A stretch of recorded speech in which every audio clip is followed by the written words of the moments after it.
1% mentality movement. You cannot be like everyone else if you want to be successful. You have to be transformed by the renewal of your mind, not conforming to the patterns of others and what they do, but be completely transformed up here. How do we do that? Well, it's simple, 1% at a time. And the 1% mentality started off with the doctors telling me that I could never walk again. I had a physical disease. My bones deteriorated. Now that forced me to think differently. It forced me to use what I had up here as opposed to what I could rely on physically. But what it affected most was the mind. I can never let a negative thought fully develop in my mind, or it will take over who I am and who I'm supposed to become.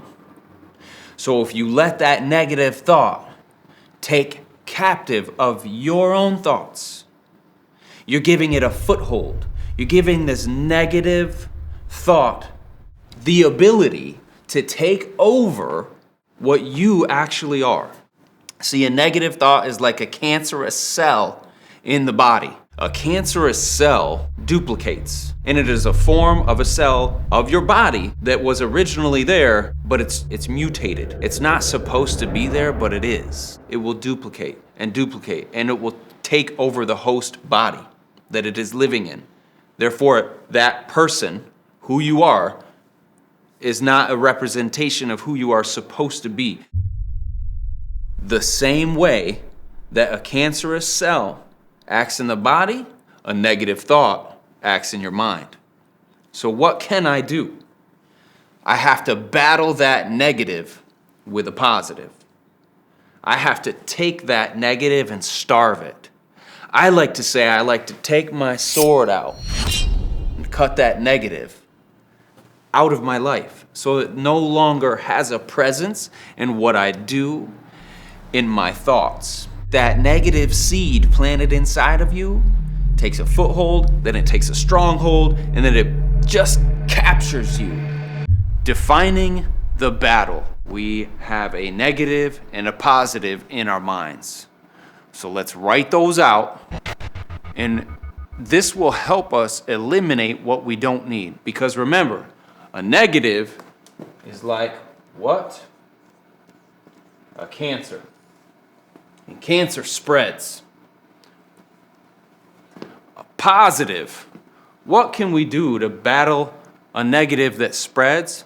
Well, there's many things that we can do, but we have to start with our thoughts. So, your thoughts. Okay? And then your beliefs. And your words. And lastly, your actions.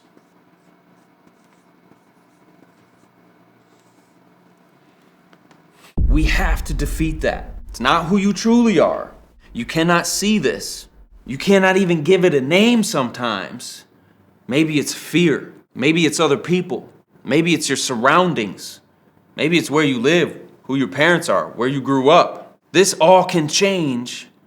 So we start with our thoughts.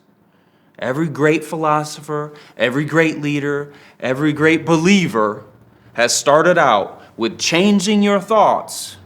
If you change your thoughts become your beliefs. Your beliefs become your words become your actions, and your actions define your character. So your thoughts are what you can control. Your beliefs then are based on those and what you take in from all of those thoughts. Those beliefs are very important because when you believe it, the old saying goes, you can achieve it. If you believe it, then you say it. People hear your spoken words. They see your actions. And they understand who you are from your character by your words and actions. Where do you want to go? How do you want to battle this? What can we do with our thoughts to replace a negative? Think in your mind right now, what do I have that keeps me from my goal when I have a negative thought. With women, what I hear most is, I can't do this, or I can't do that, or I don't think I'm good enough. You're not strong enough. You're not powerful enough. With men, it's the same thing, except the opposite. I can do everything on my own. I can do this and that and that. So pride comes in and steals that away from you.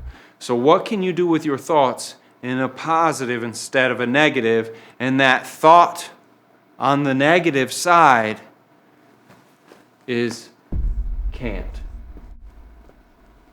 You need to eliminate that out of your mind. What can I do instead of what I can't? Then the beliefs, you actually have to believe it in your heart.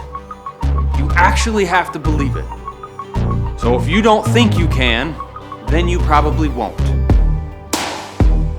So you must replace this negative thought process, okay, so that you can actually believe what it is that you're thinking. Once you do that, your words and actions.